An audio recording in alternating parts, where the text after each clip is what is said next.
back like the seats of an 86 Delta 88 coupe on D's and bones, baby. That's what I'm talking about. Yeah.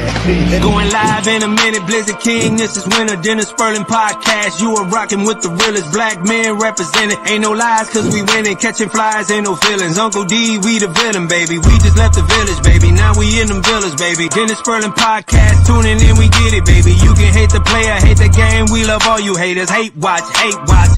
Calling lovely ladies. Hands on your knees, you can thank us later. We snatching the crowns off of queens, we obliterate them. Tell the truth, shame the devil, they tryna eliminate us. You begging the sipping haters, peeling layers off potatoes. Whoa, Southern Cadillac music like Outkast. Ain't jumping without bass, Dennis Spurling Podcast. Whoa, Southern Cadillac music like Outkast. Ain't jumping without bass, Dennis Spurling Podcast. Whoa. We have to clean up what's going on in our house before we do anything else.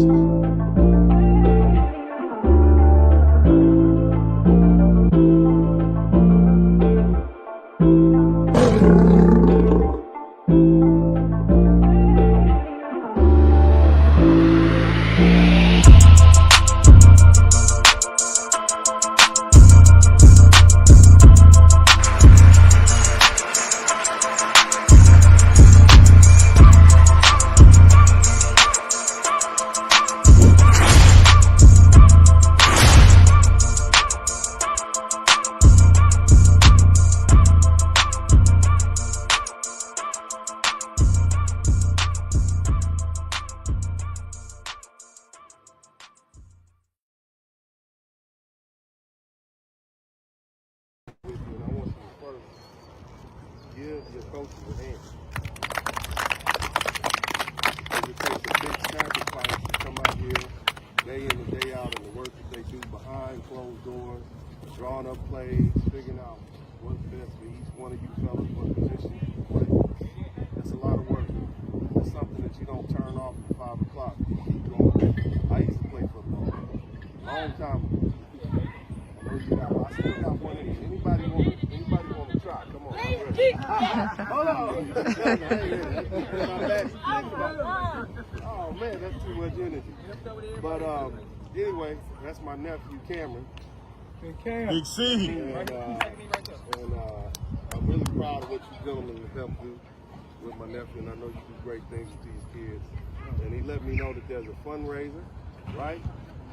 I know. Guess what? Huh? Guess what? Yes, He can't hear you. Guess what? Yes, sir. Yeah. And let me tell you, I'm long removed from the days that I played football, but there are some vital lessons that I learned. Discipline, teamwork, effort, and what you put in, you get out. Paying attention to the people around you, taking care of the man or the young man next to you. And those are lessons that you can take through life. Some of y'all are going to play high school. Some of y'all going to play college football. Some of you all might even make it to the NFL. But the lessons that you learn playing football will help you propel you through life. But you guys don't know this, but I'm an attorney. I've been an attorney for almost 25 years. I'm licensed in Texas, Louisiana, New York, Illinois, Arkansas, and Michigan. Okay? I've been inducted into the Southern University Law Center Hall of Fame, which means I'm not only an attorney, I'm one of the best in the nation. And many of the lessons that I learned about being tough, mental toughness, physical toughness, never quitting, never having a never quitting spirit, I've taken that not only in the life as a man, but also into my practice alone. Now, I'm not here to read my resume, I'm just here to remind you gentlemen of something. Whether or not you end up playing football, or whether you end up being an engineer, or a doctor, or a lawyer, a policeman, a fireman, or a football coach, never forget where you came from. Never forget that you owe something to the people that come up behind you.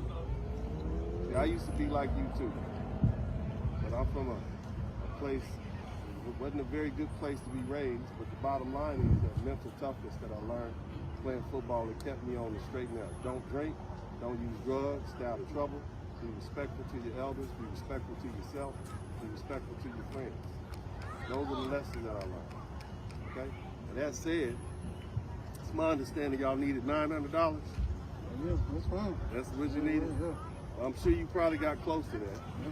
But I wanted to make sure, Coach, that you had what you need. So I'd like to give you that check from me for you guys. $1,000 for you all for the equipment or whatever it is you need, and I certainly appreciate what you do. Okay, Coach? All right. Yeah, let me get over here with you. I got to gather around. Don't crowd over. Get behind me. Get behind me. Y'all get in there. Get in tight. Get in tight. Get in tight. Get in there. Here you go. Cam, come on with this check.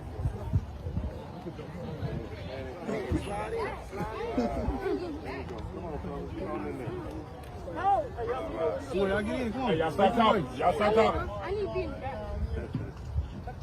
I'm not telling you, I'm not telling you. All right, come on, y'all. Somebody call. Put your hand in the middle. Me. How we gonna do it? Who gonna do it? I don't know. Y'all do it, Coach. 1, 2, 3, Miami Love. All right. Okay. Y'all have a good What's up, everybody? Welcome to the broadcast. My name is Dennis Spurling. They also call me the Blizzard King. I'm Uncle D. Somebody type Uncle D in the chat room. Somebody type baby in the chat room. Shout out to everybody who's came up in here with me today. I'd like to give a big shout out to all the guys who've been here for a long time. My man Glow Hardy with the Wrench Mob. Devin Townsend, all of my membership. Big shout out to Kenyatta Ali. Make sure you join the membership if you haven't already. That's going to be very important if you want to continue to interact with me on this page. Now, today we're going to have a special broadcast, and this harkens back when I used to do my Sunday afternoon broadcast, which I kind of chilled out on. I kind of took over a different space, but I want to address something, and it's been coming up a lot, and I keep hearing criticism about my public acts of giving people, saying that I should be silent, or they're saying that I'm showing off. Well, let me be clear. There's a reason why I give back publicly, and it's not for attention or praise. It's about changing the narrative around Black men. Kevin Samuels always talked about how optics and emotions are key to reshaping our reputation. And that's exactly what I'm doing.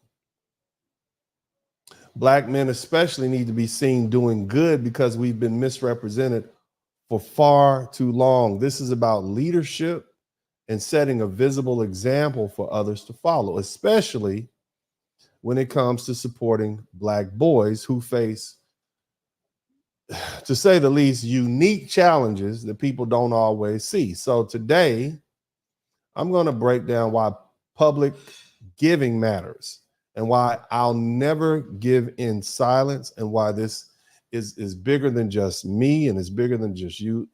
And this is what we need to talk about. Shout out to my man, L. Vincent 5. Thank you so much for the super chat. Now,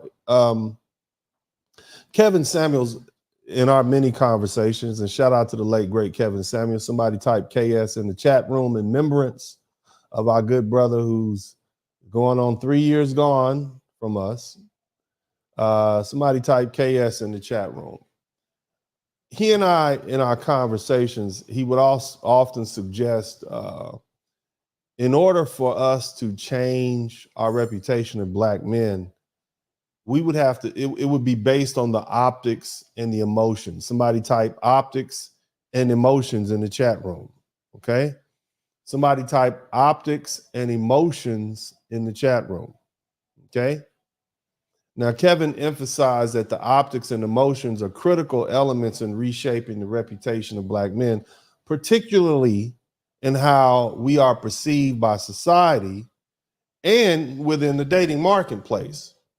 And his work as an image consultant and relationship advisor focused on the idea that much of how Black men are viewed is tied to their presentation, i.e. the optics, and how we handle or project emotions. By optics, Kevin was referring to the importance of appearance and self-presentation and outward success, and he believed that Black men needed to cultivate a polished, professional image to change the negative stereotypes associated with us, both in our professional and our personal lives. Now, his advice often highlighted the value of dressing well, speaking confidently, and demonstrating financial stability. Kevin argued that these optics contributed significantly to how men are judged, not just by women in relationships, but also by society at large. Now, regarding emotions, Kevin felt that Black men needed to master emotional intelligence, particularly when dealing with criticism, when dealing with rejection, and also societal expectations. And he saw emotional control as essential for earning respect and leading in both romantic relationships and broader societal interactions. In his discussions and my discussions with him, he would often stress the need for men to take accountability for their actions, manage their reactions, avoid playing the victim role. Okay. And he also advocated for emotional maturity as a way to distinguish high value men from others, particularly in the dating sphere. Now, Kevin's belief that creating an emotional response in his viewers was crucial to changing the perception of Black men, and it ties to a broader philosophy about power, or the power of optics and emotions. See, Kevin understood that it wasn't enough for Black men to simply do good deeds. We had to be seen doing those good deeds, generating positive emotional reaction from the public. And this approach aligns with his image consultancy background, where visibility and perception are as important as the act itself. Kevin believed that society's preconceived notions about Black men, especially in mainstream media, were often tied to negative stereotypes. And so to counter this, he advocated for deliberate, visible actions that showcase Black men contributing positively to their own self-image, and also on an expanded view to the community at large by publicly demonstrating acts of leadership, mentorship, or community service. Black men can evoke emotional responses that would shift the narrative. Somebody type shift the narrative in the chat room. Somebody type control the narrative in the chat room. Somebody type shift the narrative in the chat room. Somebody type control the narrative in the chat room. Okay? Are y'all with me? I need to know. This is a very adult, grown man conversation we're going to have. And we're talking about changing the perception of Black men. Okay? Now, see, by publicly demonstrating acts of leadership and mentorship and community service, Black men could evoke emotional responses that do what? Shift the narrative.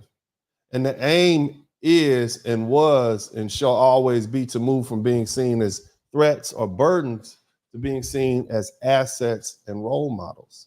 And this strategy of public deeds works on an emotional level because people are often moved by what they witness directly.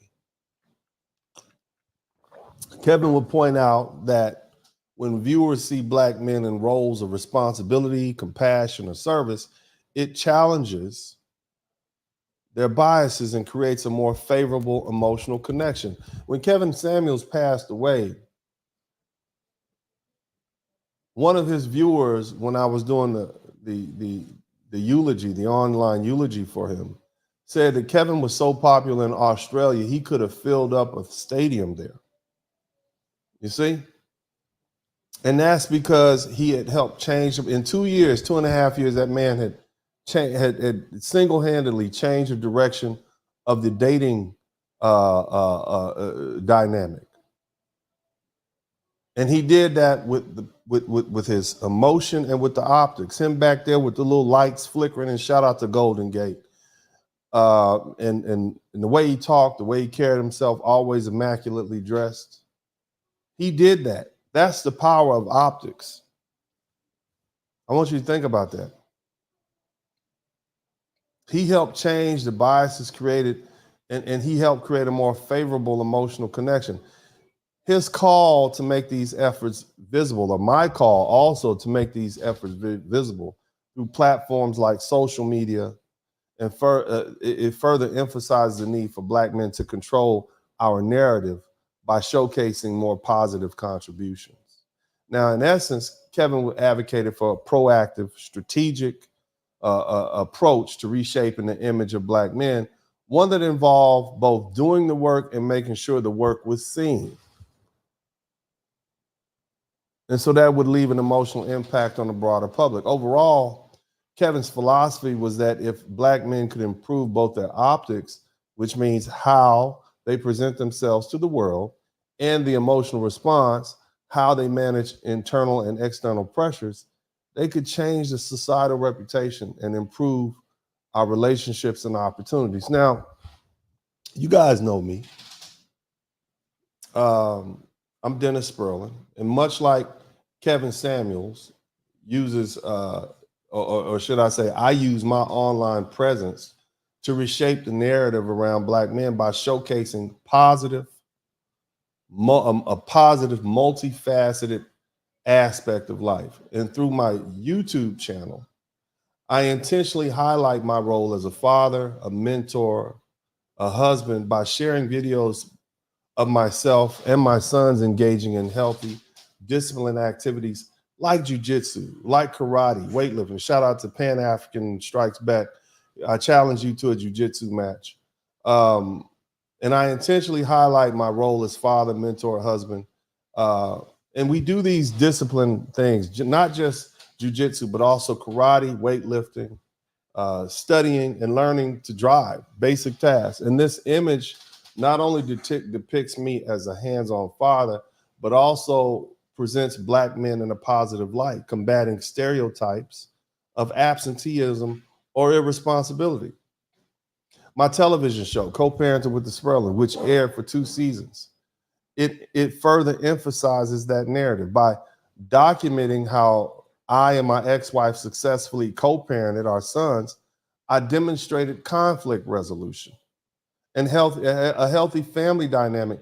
And I provided an example of how Black men can take an active and supportive role in our children's lives, irrespective of divorce and separation.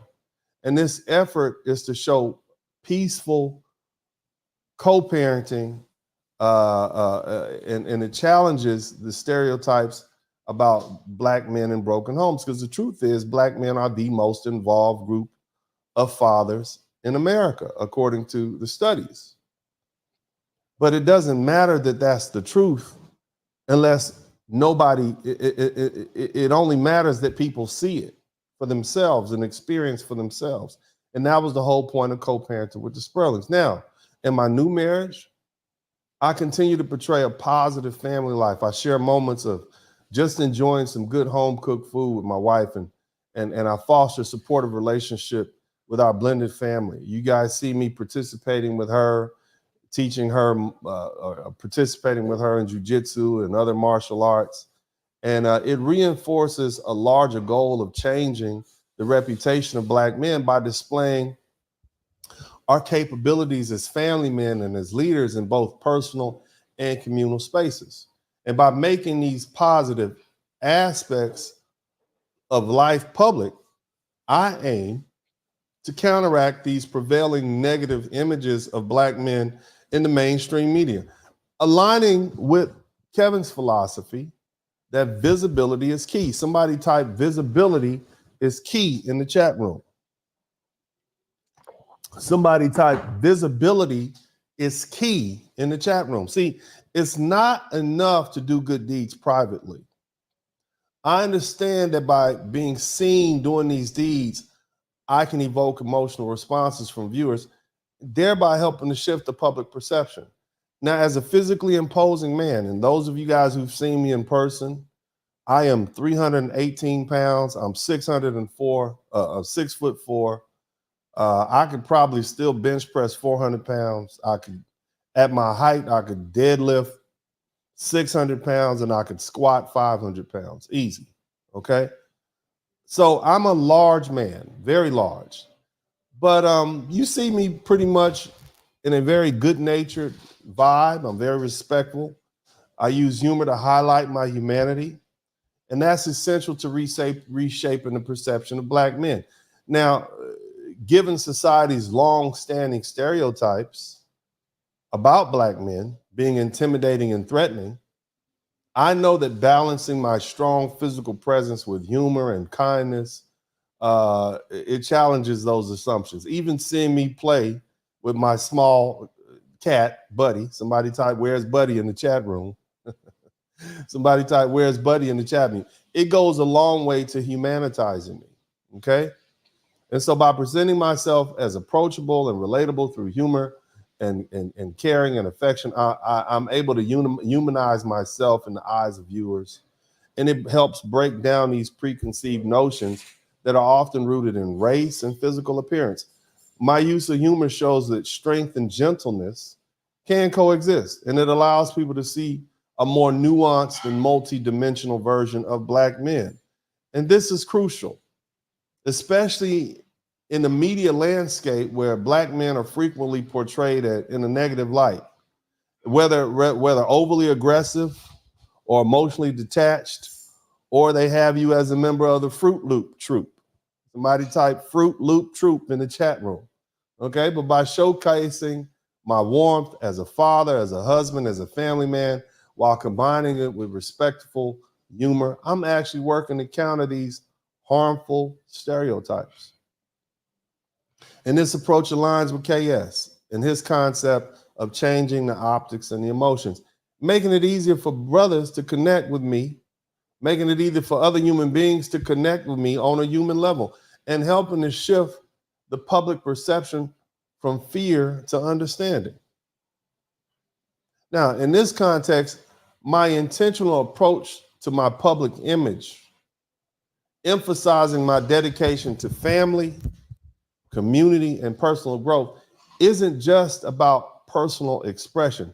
It's about creating a broader narrative of what Black masculinity can and should be. Somebody type Black masculinity in the chat room.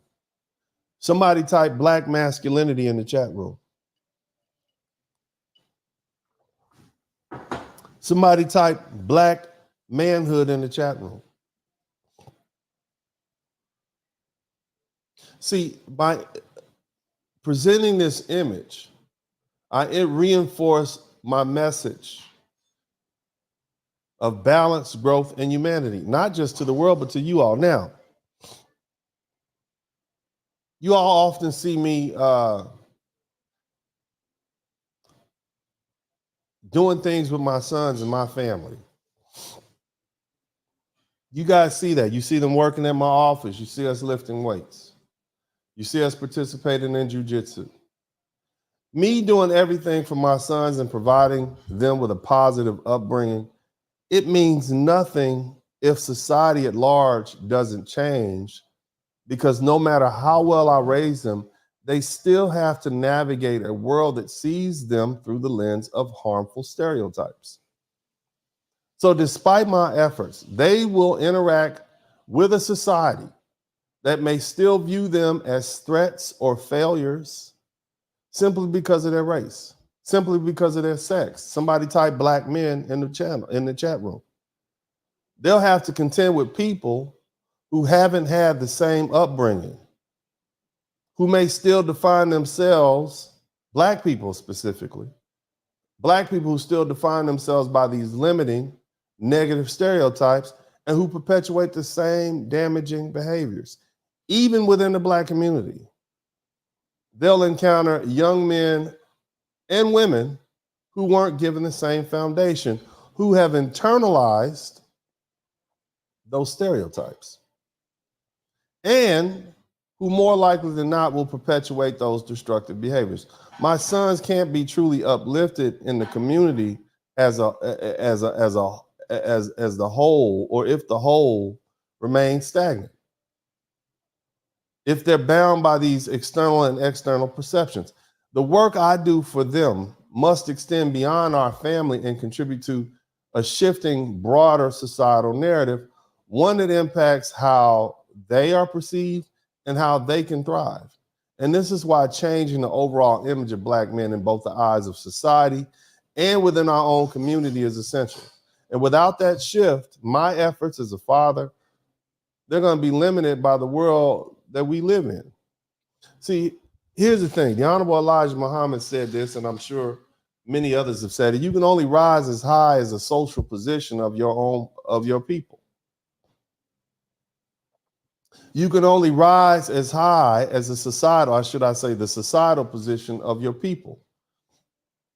What does that mean? This fundamental truth explains why it's essential to uplift the entire Black community, not just a select few.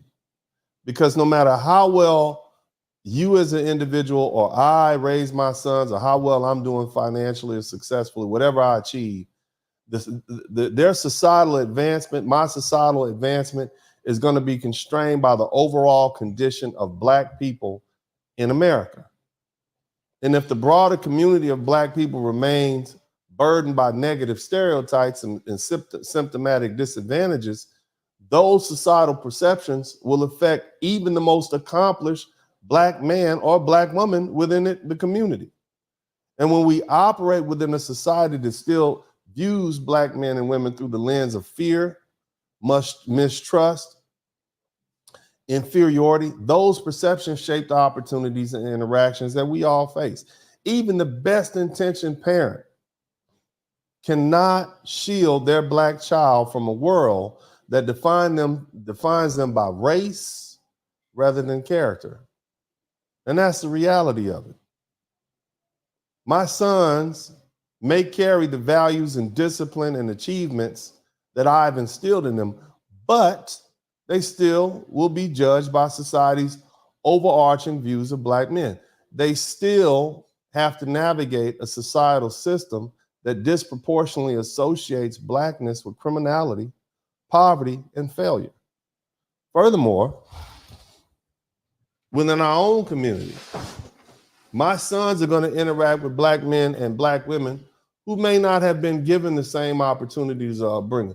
Many of them might still define themselves by these limiting stereotypes and have been placed on us for generations. The societal environment that my sons move through is going to be impacted by the collective image of Black people as a whole. And if we don't uplift each other, the negative perceptions that harm our community will persist. And that's going to affect not only those trapped in the cycle, but also those striving to break free. And this is why it's crucial for us to uplift all of us.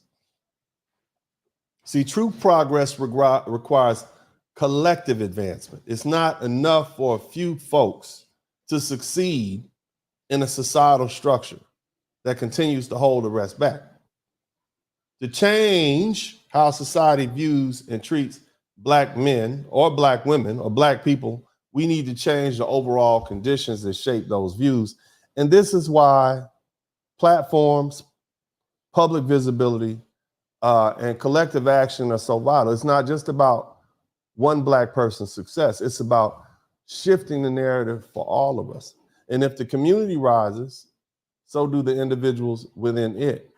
And we can't then, so we can then truly break from the confines of these stereotypes. Now, somebody type money in the chat room.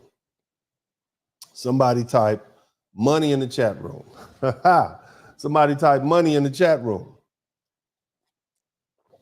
Giving away money, right? Giving away money. Y'all have seen me give some money away. I got another video up here I'm gonna let play in a minute. Giving away money. Now, giving away money to a worthwhile organization and individuals, it's a good start. Somebody type good start in the chat room. But when the act of giving is made visible, particularly when supporting Black folks striving for excellence, it has a doubled impact.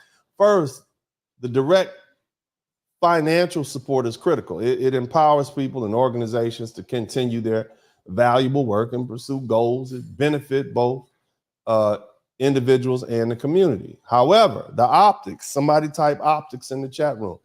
However, the optics of a black man publicly giving back also serve a greater purpose beyond just the financial aspect. See, when black men are seen supporting their communities, it sets a powerful example for others to follow. It demonstrates that success is not just about personal gain, but about uplifting others and creating opportunities for collective growth. Now, this visibility is important because it shifts the narrative around the character of black men in society. And historically, black men have often been portrayed through negative stereotypes in the media, and that contributes to societal bias. So by publicly engaging in acts of giving, especially to those within the black community who are pursuing excellence, higher education, athletic education, athletic dominance, prowess, physical fitness, especially children, it helps reshape those narratives. And it challenges the misconception that black men don't give back or support their communities. And it presents a counter narrative of leadership, compassion, and responsibility. And see, this act of giving also inspires others to step up. Somebody type step up. It inspires others to step up and do the same.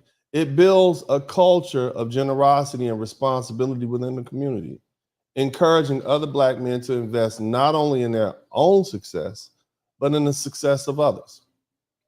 So the ripple effect is profound.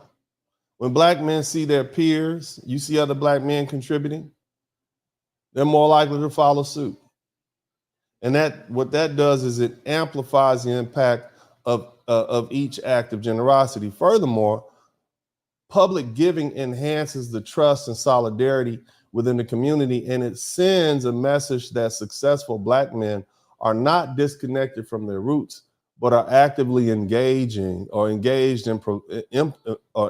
providing the conditions for future generations. And the combination of financial support and visible leadership transforms a simple act of giving into a powerful tool for community, and it helps build and change the narrative. All right. Now, what I'm going to do now is I want to share a few videos with you guys. All right. And shout out to everybody in the chat room. Let me see if I can pull these videos up for folks. I'll let y'all see one.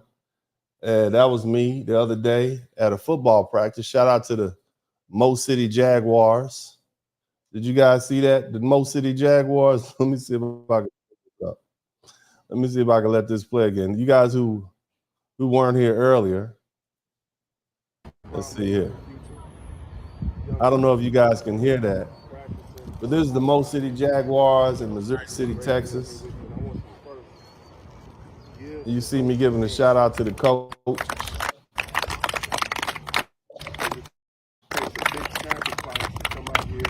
He is tapping, well disciplined. You know what I mean? It takes a lot to be a football coach. It takes a lot to come in and day out. Surrogate fathers, surrogate uncles for so many of these young men. And there's a part that comes up soon. Well, see right here, I challenge these kids. I challenge these kids to get in the hitting position. And I think I'm ready, but I ain't ready. You know what I'm talking about? Look, these kids is about to take me out of these blue gators that I got on. But bottom line is that's just one aspect of giving. Look at that. Look. Who wants some? Boy. They was gonna be on me like a lean chick on a sick kitten. But I was like, oh no, I don't want none of that. Look at that. Boy, they was gonna look at them gators. You see, I got that pivot. I was headed up out of there, man. But anyway, that's just one video. And this is all within the past few weeks. Here's another one that I have posted up. And this is me giving to two young college students, to HBCU students here. My good friend, who is a department head over at Texas Southern University. These two little sisters right here doing an externship at my office, and they were just so impressive. They've helped me make hundreds of thousands, if not millions of dollars. And these are two wonderful HBCU students. And this is the gentleman, Dr. Sidipe, who suggested that they come work in my office. And the truth is, I don't see them very often. I don't come to the office very much, but we do interact. So I gave them a check. They were so happy. They were shocked. They didn't think they were going. They didn't know why they were up there. But the bottom line is these acts of giving. You see, these acts of giving are important. And I find it intriguing, or I should say, that there are those who push back on that. You know, there are those who literally had a problem with me giving back or publicly. And I think that is why we're here, because see, I want to have a heart-to-heart conversation with you fellas, all right? And it's not surprising that some black men may take umbrage, because it was mostly black men. Surprisingly, it wasn't any black women pushing back. It was some white dudes and some black men. Why is that? Huh? Why is that, brothers? I want to understand that. It's not, look. Why would you take umbrage to a black man publicly giving? You feel as though they express, and I've read through the comments, they feel as though that charity or support should be done quietly. In other words, do it, but don't talk about it. But see, this perspective misses the bigger picture. Publicly giving, especially as a black man, is not just about the act itself, but about changing the perceptions and setting a visible example for others to follow. When people can see a black man giving back, it counters stereotypes and challenges negative narratives about black men being disconnected from our community. And those who criticize this public giving obviously feel uncomfortable because they see it as a reflection of what they are not doing or can't do. And this feeling of inadequacy makes them feel as though they're lesser men. Somebody type lesser men in the chat room. But see, that's a limited perspective. Public giving isn't showing off. It's about leadership and showing others that success is not just personal, but communal. It's about encouraging others to do what they can in whatever capacity they have to uplift the community. These critics, they don't see that visible leadership and positive optics are critical in reshaping how black men are viewed in this country. Not just by society, but the black community itself. Publicly giving back shows strength, empathy, and commitment and to the collective good, which is essential in breaking cycles of negative stereotypes and perceptions.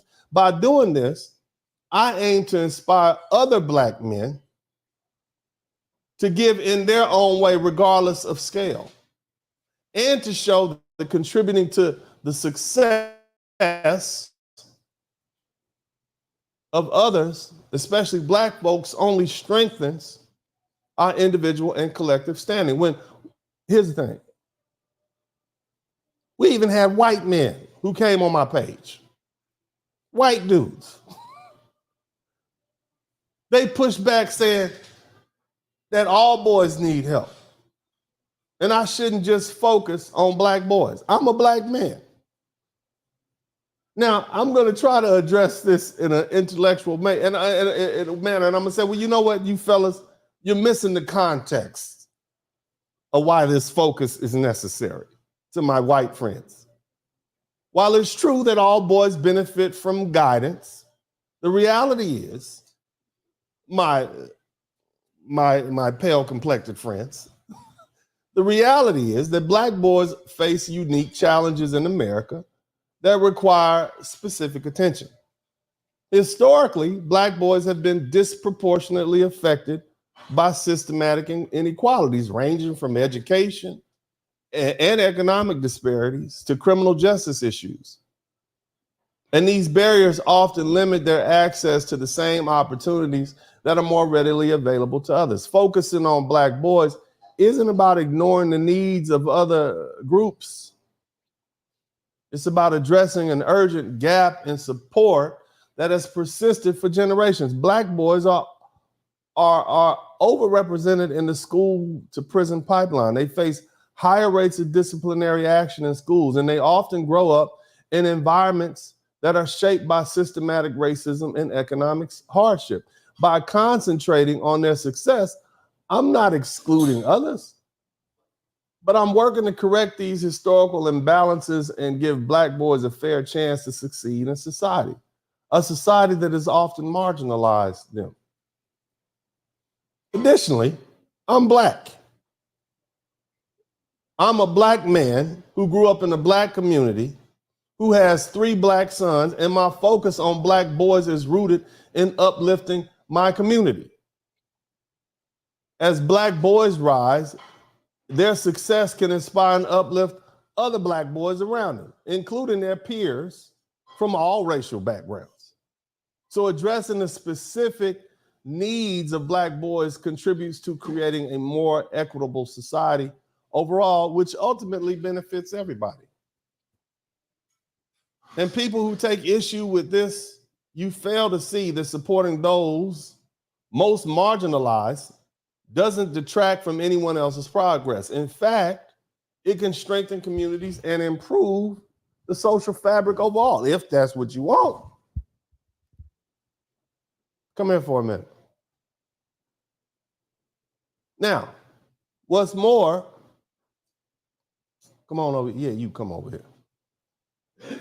Look, I want you, you know what? You might be able to come on down here.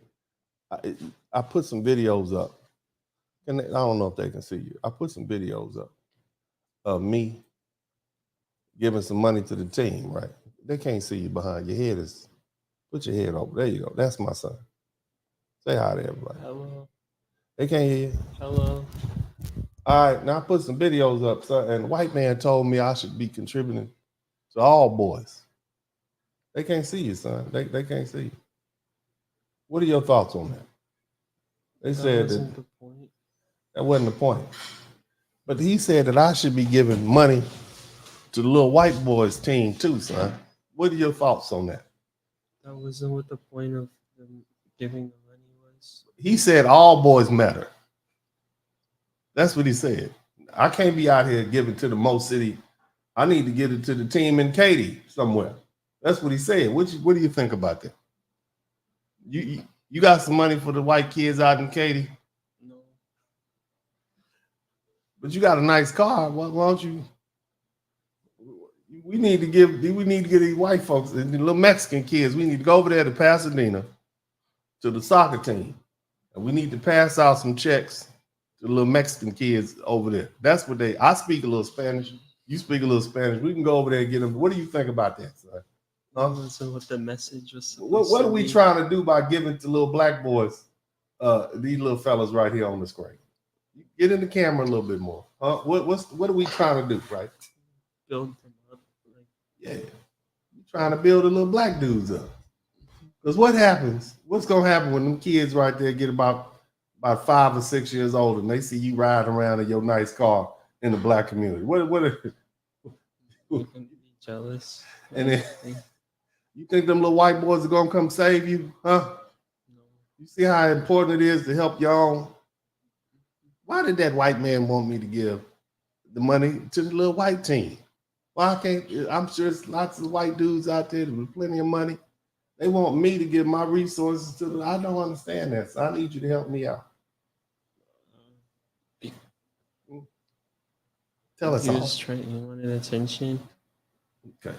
And then, okay, that's a good. Now here, there's some Black dudes on here. There's some Black dudes that say I should give and be quiet about it. What are your thoughts on that? That's making it like the message less. The people won't be able to see the message. Yeah, if they don't see me giving anything, right? I'm trying to set an example.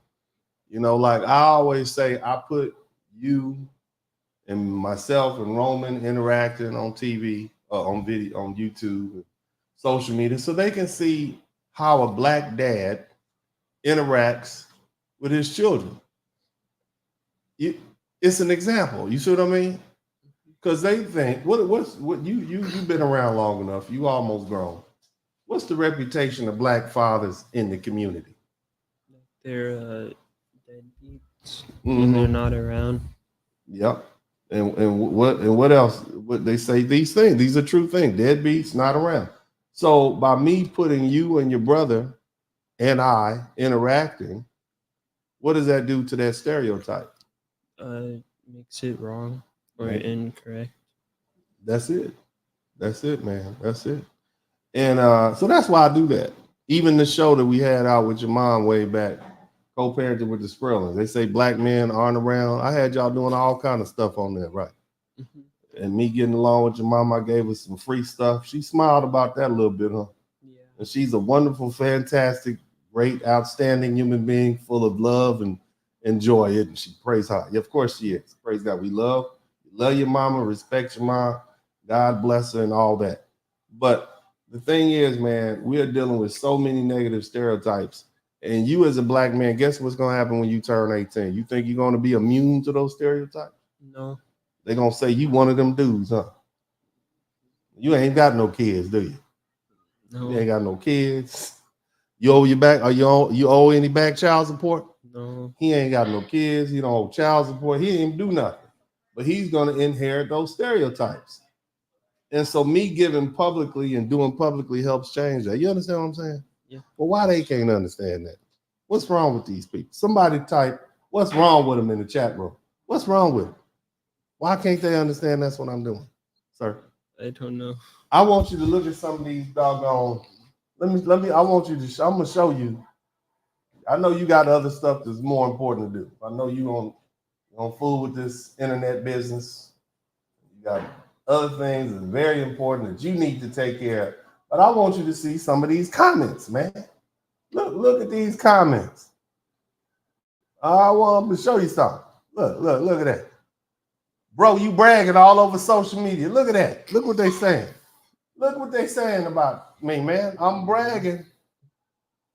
You don't see me out there with no stacks of cash like, yeah, baby, I'm doing it big out here, baby. I'm bragging. So, I got something to say in response. I'm going to say something, right? Somebody type, say something in the chat room. I'm going to say something. What are your thoughts on that, sir? Just, they're mad that it's not them. They mad that it's not them. What the young man is basically saying is that they're projecting black men, they're projecting their insecurities. Now, this was my response, because daddy gonna say something. I ain't use cuss words. I didn't use no cuss words.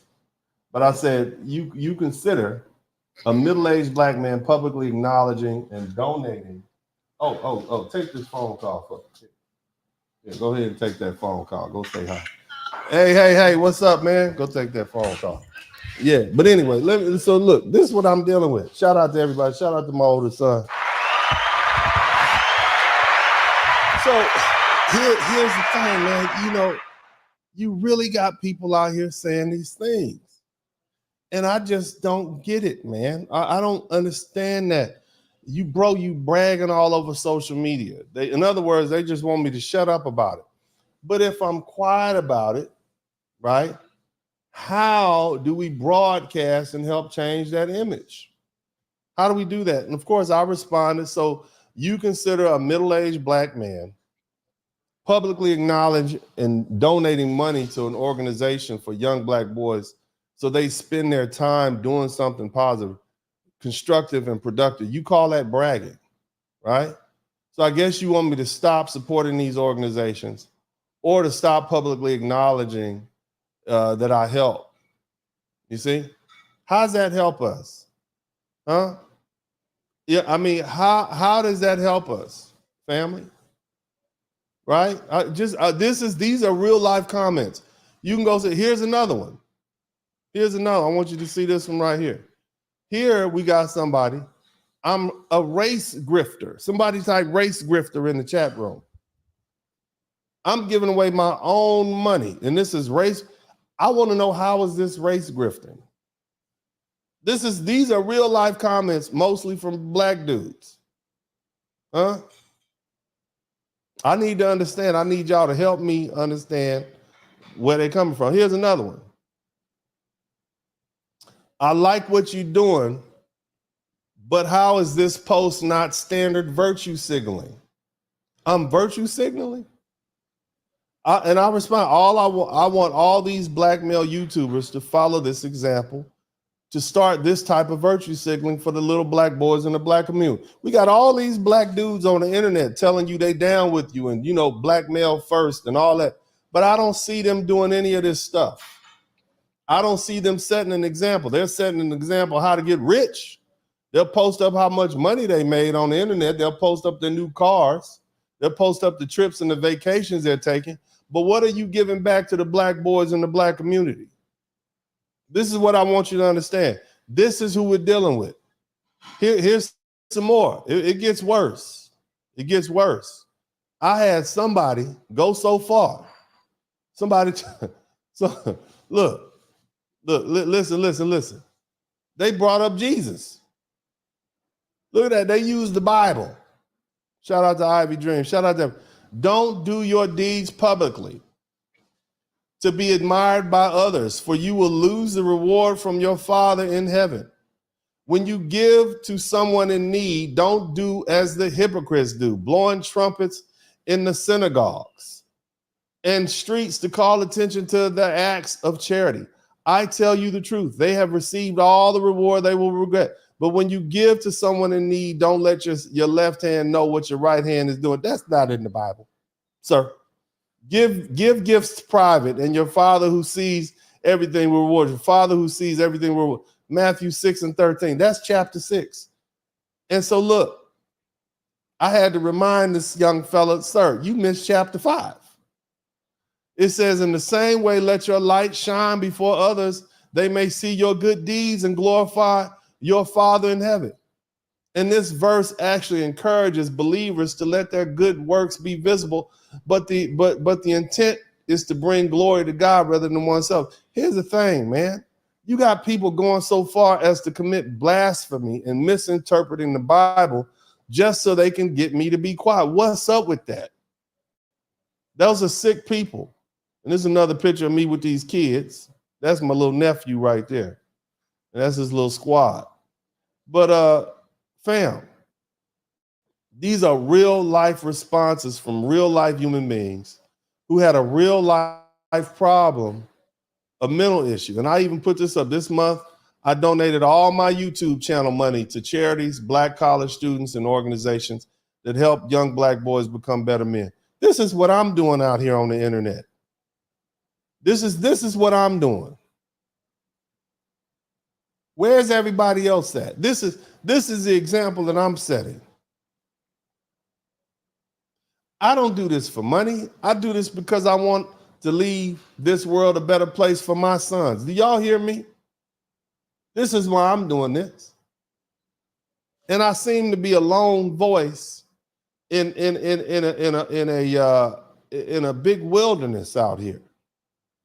And I find it interesting that you have people complain about it. Now let's dig a little bit more into this. Let's talk a little more. Y'all still with me? Are you guys still with me? Hit the number 1 button if you're still with me. Let me know if you're still with me. I don't want to bore you, but I think this is necessary. We have some issues here. You want to know why black folks can't come up? Black folks. Black folks are the issue. Now I'm going to take a quick break. I'm going to be right back. Y'all hit the number 1 button. This is Uncle D, and y'all make sure y'all show some love. Contribute to the Super Chat cash. In this Spurling podcast, click your mouse pad. Yeah, we out back. Hit the like, hit subscribe. Don't just hate watch, cause we outside. Let them hate watch. Go and play pop. We just lay back. He don't play that. We on playback. We on playback. We go way back. Black men, yeah, we earn something. Tune in, gotta learn something. Uncle D podcast bumping. Likes up, hit the sub button. Black men, yeah, we earn something. Tune in, gotta learn something. Uncle D podcast bumping. Likes up, hit the sub button. This is Dennis Spurling podcast. Don't just hate watch. Hit subscribe and let them know we outside. Don't hold hate, donate. Super chat, cash app. Put something in the collection plate. Church.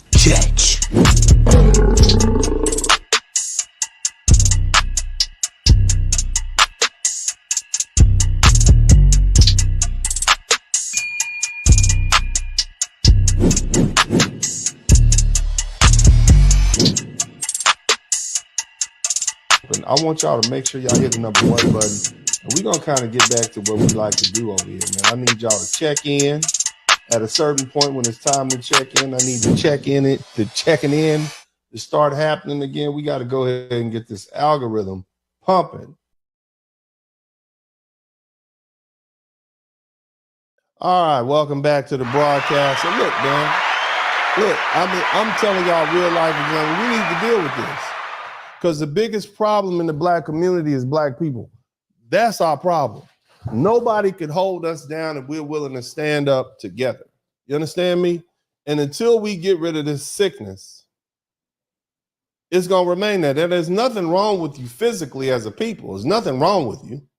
And of course, you realize when the white man wants you to do something, you do it great. You whatever, whether it's running this country or running up and down the field with his footballs and basketballs, you do a great job.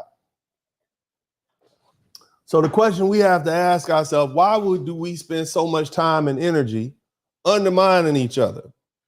Okay, I want you to hear me now, because whether you agree with P. Diddy or not, and some of us think he's a dirty, nasty, low-down scoundrel. But at the end of the day, his own people are doing a great job tearing him down. You don't have to. As a black man, your own people will tear you down before the white man gets you. Your own people are your own worst enemy. They can make you and then they break you. I'm just keeping it 100 with you. So why do we spend all this time and energy undermining? And especially something as pure as giving money to young black college students and young urban football team players. Why do black people spend so much time and energy undermining the efforts of somebody who's trying to uplift black folks? People really put those comments out there. And we have to understand that they're motivated by certain factors like fear, insecurity, or discomfort with change. Now, a term that's often thrown around on the internet is called cognitive dissonance. And this is when people are faced with information or actions that challenge their deeply held beliefs. It creates something called cognitive dissonance, which is basically mental discomfort. And it arises when reality contradicts their views. So here you got a lot of white people. And the idea that a black man is successful enough to be able to contribute thousands of dollars to other black folks for free without wanting anything, without asking anybody, without asking permission, especially when money is focused specifically on black boys. Because at the end of the day, when I gave that money to those young black female college students, people didn't have as much pushback. When I gave it to black boys, it was a lot more pushback. I'm gonna say that again. I gave a lot more money to these young black college students, and I didn't get much pushback. Matter of fact, most of you brothers, you said, well, why don't you do something for black boys? That's basically it. But I didn't get this type of pushback. I definitely didn't get it from the sisters, and I didn't get much from the brothers. And white folk didn't say anything. Now, when I gave to these black boys, a black man giving to black boys of a black football team, it forced them to confront with the reality of systematic racism and equality. And that's going to clash with their beliefs that we've reached this utopian society where things are colorblind. We know that. Now they see it up front and in person. But instead of reconciling this dissonance by accepting the need for the targeted support, they attempt to undermine or discredit my efforts as a way to maintain the pre-existing worldview that black men ain't shit. Okay, black boys are undeserving, and black men won't help them. by giving back, that undermine all that publicly. You see? Now, there's also more white folks. There's the fear of loss of power or privilege. There were a lot of towns around America around 1920, 1919. And all of them got burned up because black folks had built themselves up, and white folks out of 1865, we came from a people of oppressed people, enslaved people, and we went through Jim Crow. And here we are still being successful. Along with the cognitive dissonance, on a subconscious level, a lot of white people had a problem with that because they feared the loss of their power and privilege. White supremacy is about finance. It's about money. It's about economics, okay? And at the point where you have a marginalized group who has resources and is attaining power, they feel as though their privilege and power will be taken away. And in the case of me uplifting black boys with donations, there's a zero-sum game for them. If black boys gain opportunities, then other groups, including their own, will lose out. As Brother Malcolm said, what's good for them is bad for us. And so this is perceived as a threat to their own status of privilege, and it can drive them to actively resist and undermine efforts that focus on their own ability to succeed. So you have to think about that. Now, that's not all white folk. Most white folk with good sense who don't give a damn. They happy to see. They don't want somebody coming hitting them upside the head and taking them out their nice cars. Most, not all. Okay? So that's where white people would respond. Now, what about black men? Weren't you a little black boy at one time? Let me go ahead and turn. Let me go ahead and put the y'all not contributing enough super chats, so I'm gonna go ahead and put the members only. I'm only gonna talk with my members.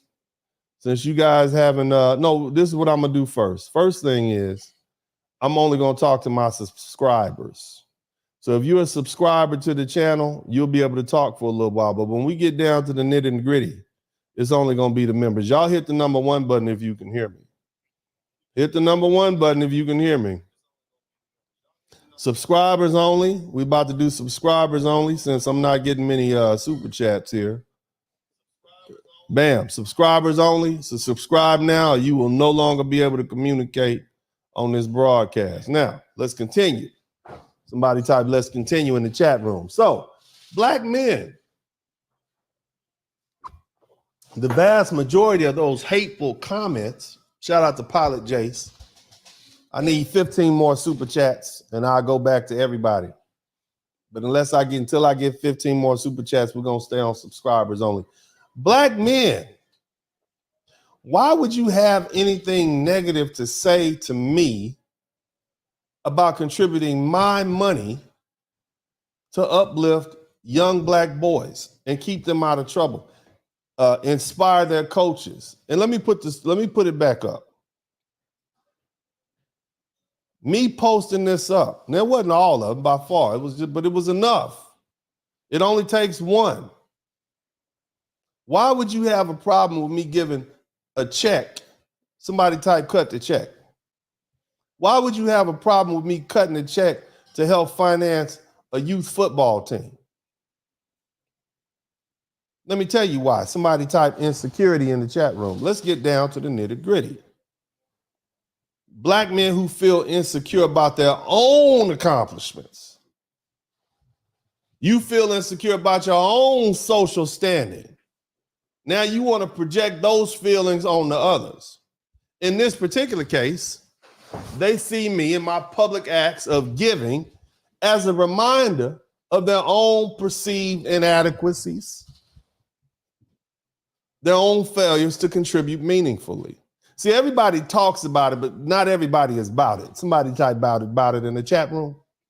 Somebody type about it in the chat room. Not everybody is about that life. But see, instead of reflecting on their own insecurities, these black men, just like the women that raised them, deflect this discomfort by criticizing my actions in an attempt to bring me down to their level. I didn't ask anybody for no money. I don't collect money from people. I hadn't promised to build a school over the past 10 goddamn years and never built it. I use my own damn money. I take my own money from my own bank account and I give to the black community. I don't ask y'all for a damn thing. I do it out of my own goodness. All this little money that y'all contribute to me on Super Chat and Cash App, I've spent all of that and gave it away.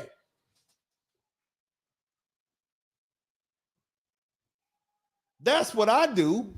Those are my good works.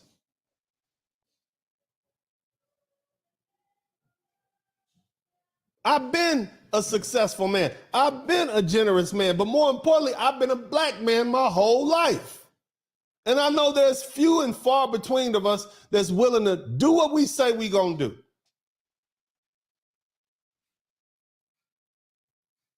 And you got the nerve to say something bad about a black man who's actually doing it because you feel insecure, because you can't.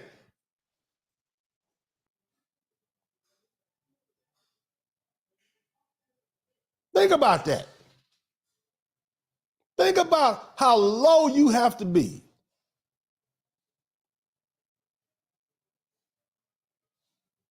I understand white folk, they want to keep things the way they are. There's a lot of white people who are very comfortable with the status quo and they prefer to stick with this familiar structure that they have. They want to maintain their group's dominance. My efforts to uplift back black boys particularly, because they don't mind me writing checks for black women. They don't care about that. They know, hey, you can educate as many black women as you want to, but the black community will not be uplifted until we focus 100% on black boys and we raise the level of black boys. Nothing's going to change in the black community until we focus on uplifting black boys, because without black boys, the community has no structure, no background, no defenders, no money makers, no builders, no nothing. And they recognize, anybody with any degree of intelligence recognizes that my effort to publicly uplift black boys, particularly through my public giving and advocacy, challenging the existing social hierarchy, it forces them to confront their own complexity in maintaining that structure. Because it's a lot of white folk. They say they want to help black folk, but not too much, because it goes against their interests. And so they're going to be resistant to change. And they manifest their opposition by undermining my efforts, even if it's just a comment, because they want to preserve their group's position. But I can't understand why a black man wouldn't want that.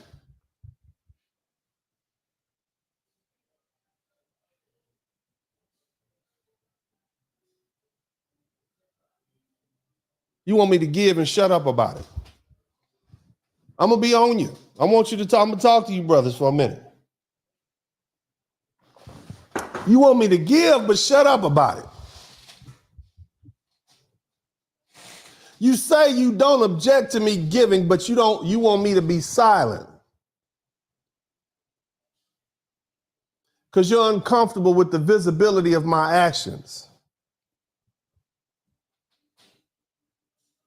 But see, that just lets me know you got your own psychological issues. Somebody type crazy talk in the chat room. Shout out to everybody who's contributed to the Super Chat, the Cash App, and the PayPal. I'll find somebody to get this to too, just so y'all know. I need 12 more Super Chats. I'll find somebody to give it away to.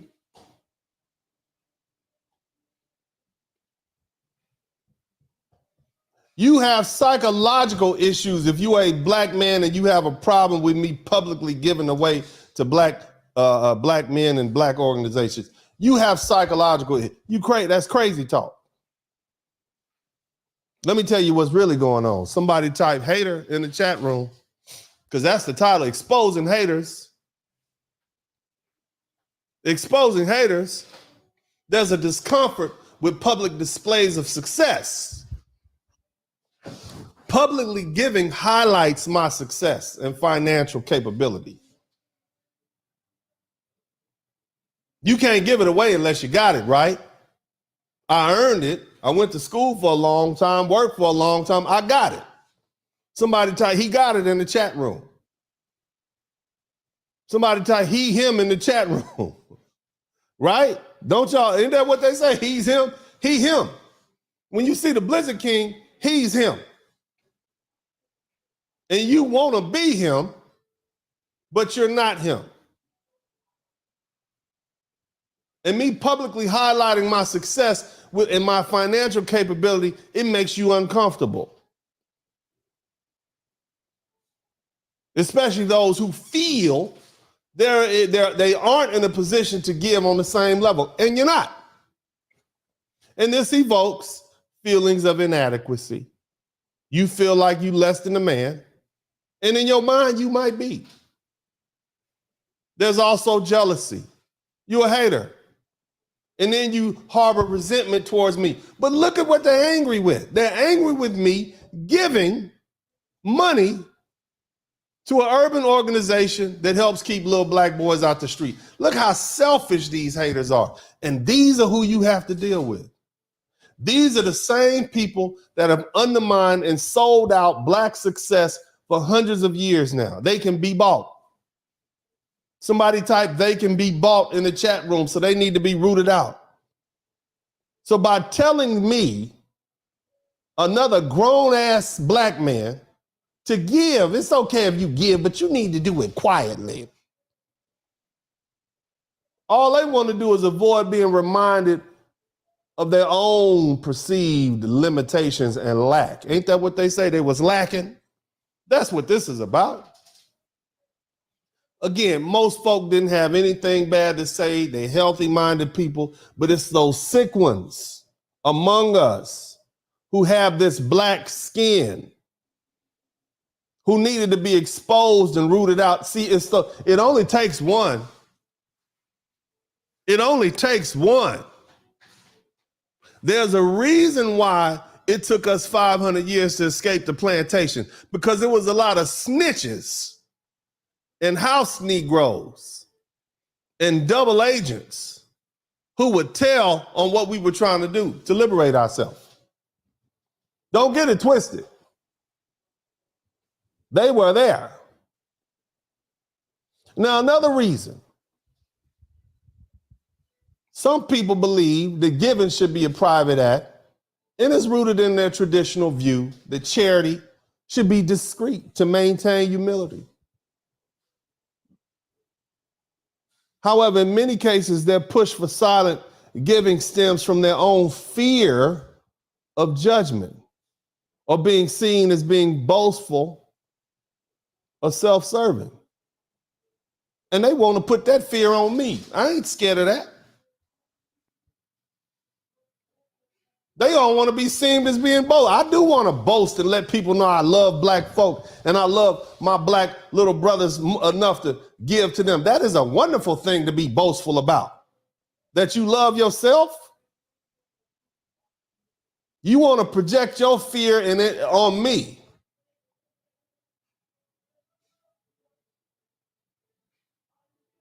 Instead of seeing, you assuming that my public giving is done for attention. This is the type of attention that black men need in a world where they see us as these stereotypes. They've been talking about you for 10 years for asking these women to pay a few dollars on the gas bill. 50-50, you less than a man. I'm over here trying to change the perception of black men, and you worried about the fear of being bold. You a fool, and you're crazy. That's crazy talk. There's a lot of other people who just have poor understanding, because in certain cultural norms, there's an emphasis on modesty, especially when it comes to acts of charity or generosity. People who hold these beliefs, they genuinely feel that giving should be done quietly to avoid self-promotion. The problem is they have poor understanding. See, the unique role of public acts of giving play in the shifting narrative that we are trying to accomplish over here? Somebody type emotions and optics. I need 12 more super chats, particularly with black men. The public act of giving comported by black men. By giving visibly, we're not only helping others, but we're also setting a public example and combating these harmful stereotypes that keep getting us in trouble. He can't be a crook if he's giving away the money. He can't be a thief or a thug or a gang member if he's out there giving away money. Man, this must be a worthwhile kind of person. Where'd this person come from? We are trying to change our image, and we can't do it if we're not seen publicly changing our image. They quick to put us on TV and show us stealing TVs and looting and rioting, aren't they? Why can't we put something positive out there? That's what you're asking me not to do. The other thing is this, fam.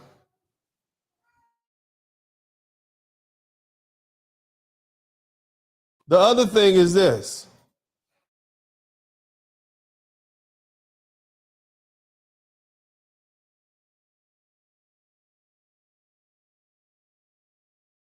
Another thing is, fam, and shout out to my man, Real Billy Ray Valentine.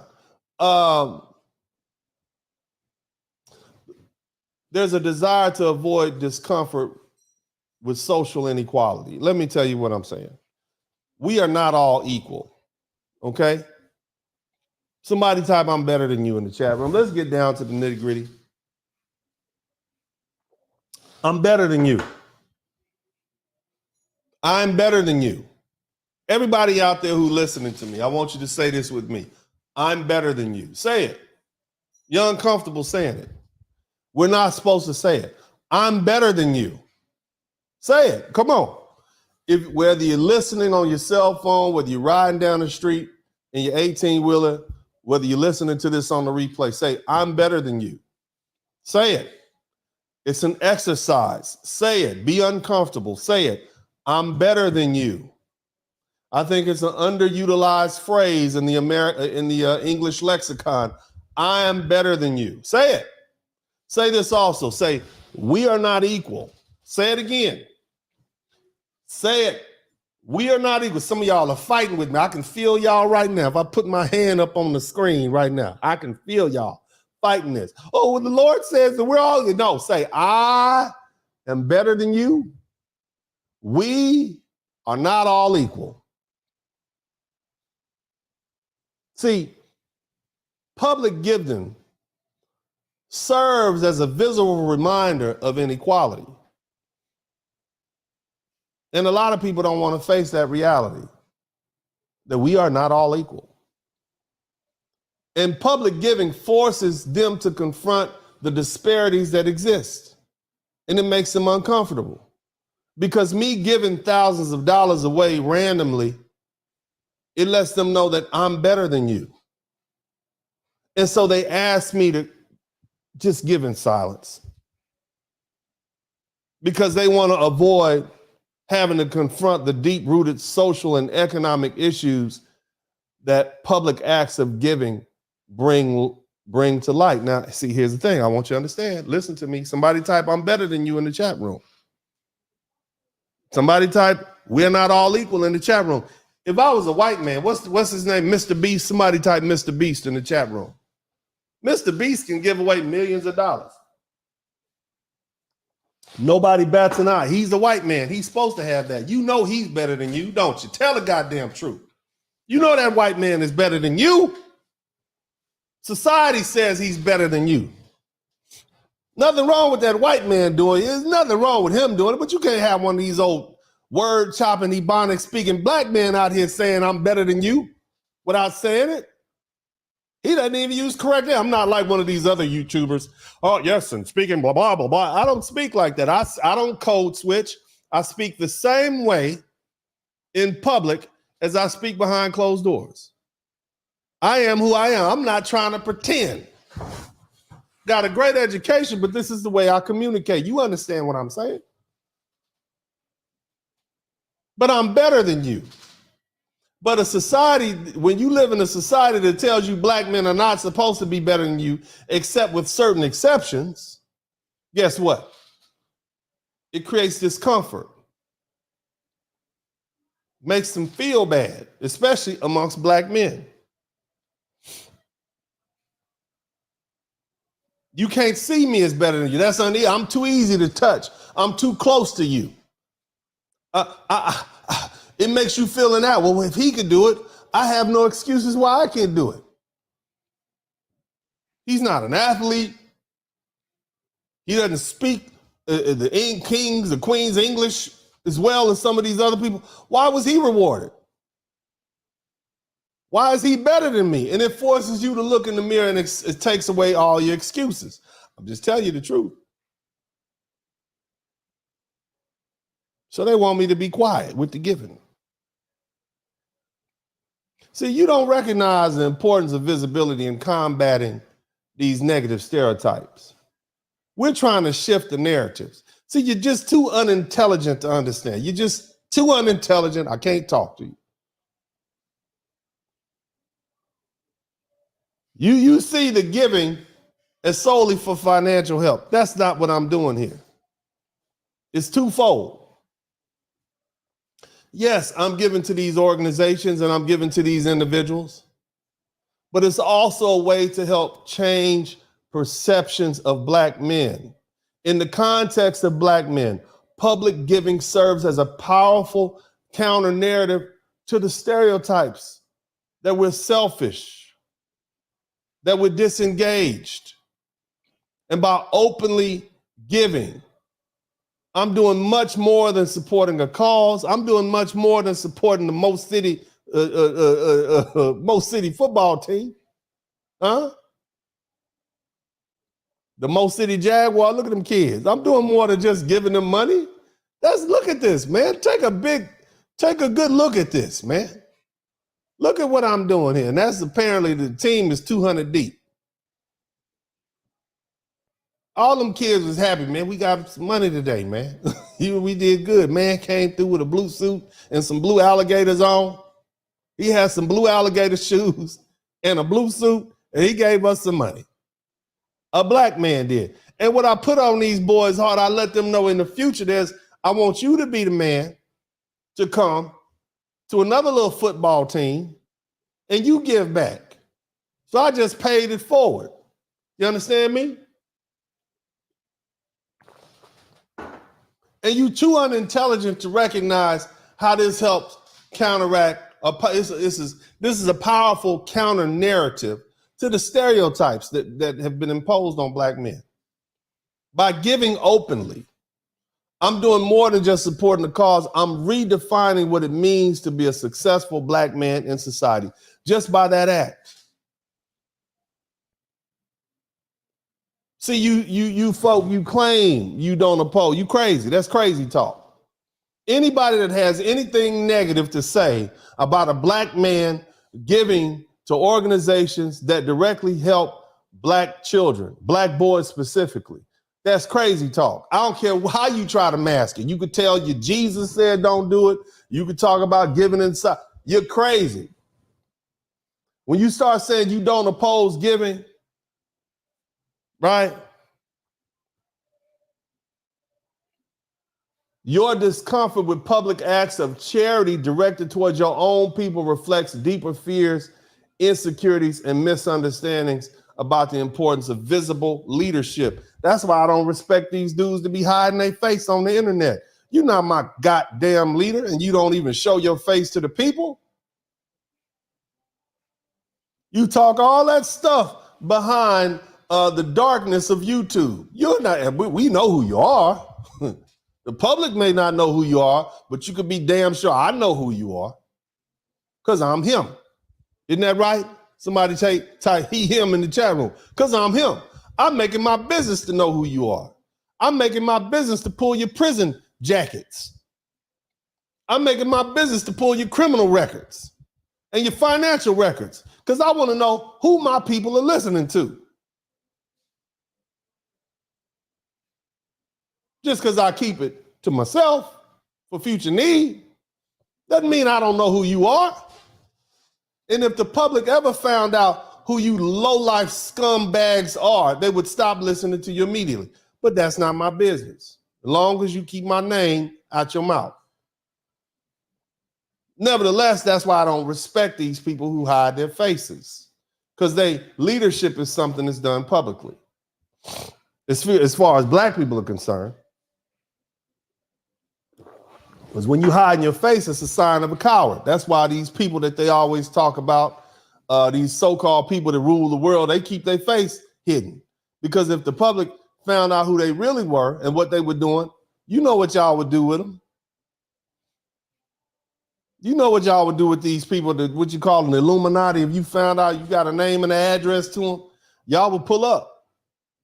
And so they hide because they're cowards.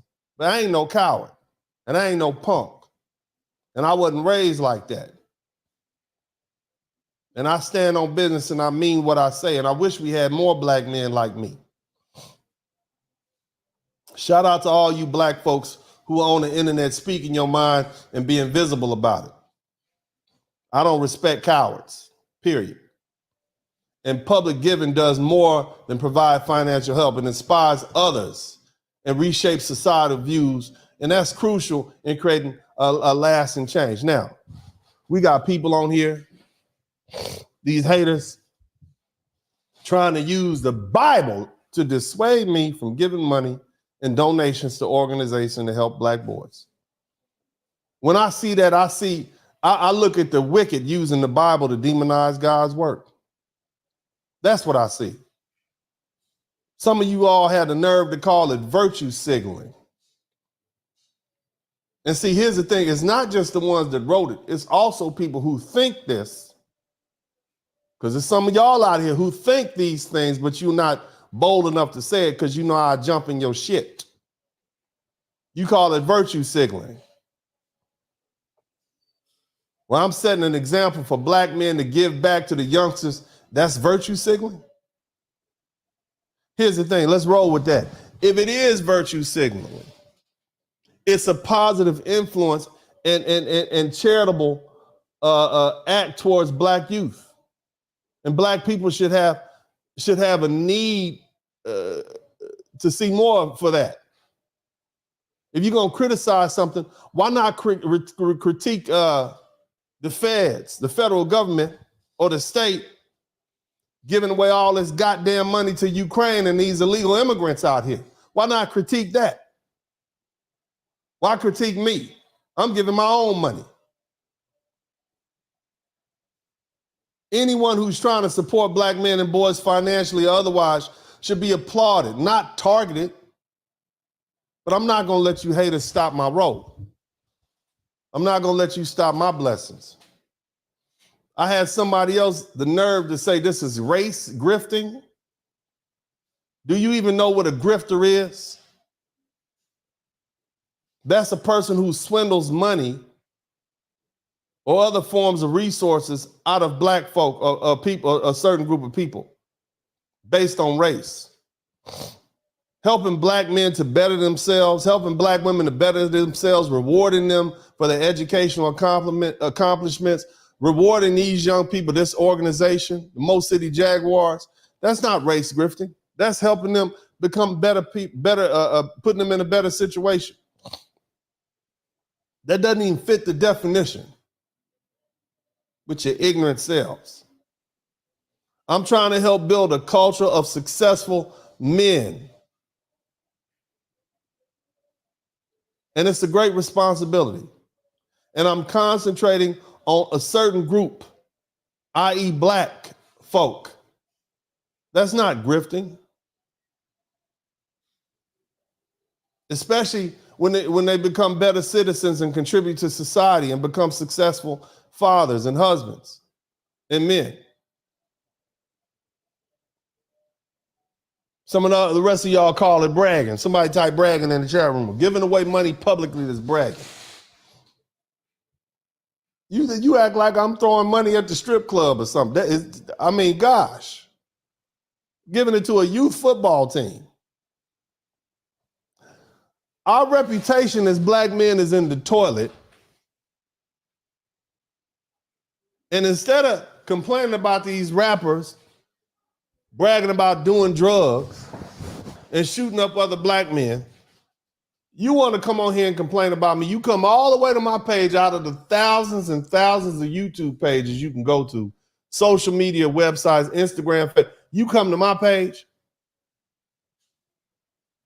you putting all the smoke in the wrong place. But the truth is you mad because you can't do it.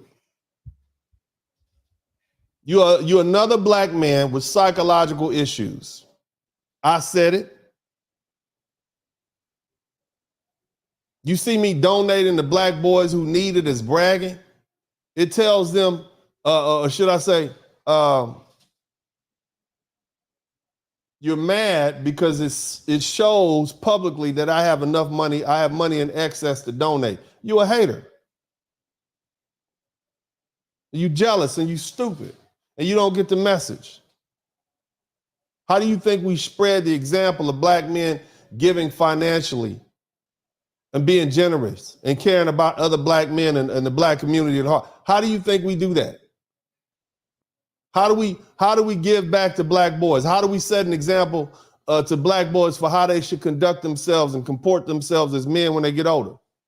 How do we change the narrative of black men being nothing more than violent thugs or Fruit Loops if we don't do things publicly to counteract those narratives? I mean, hell, what's the worst case scenario? What if I am bragging? What if I'm bragging on how well my children are doing under my instruction? What if I'm bragging on how well I take care of the community around me? What if I am bragging about that, motherfucker? What's wrong with a little competitive display of good works, you sorry son of a bitch? What law have I broken?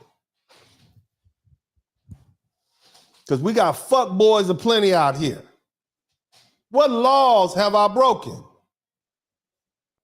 This is what Diddy's freaky weird ass should have been doing. Helping the goddamn community instead of all that self-indulgent, freaky weirdo shit he's done with his hundreds of thousands and millions of dollars. This is what we should be doing. You got some nerve to say something to me. And for you white folks, I'm gonna do my best, keep it kosher.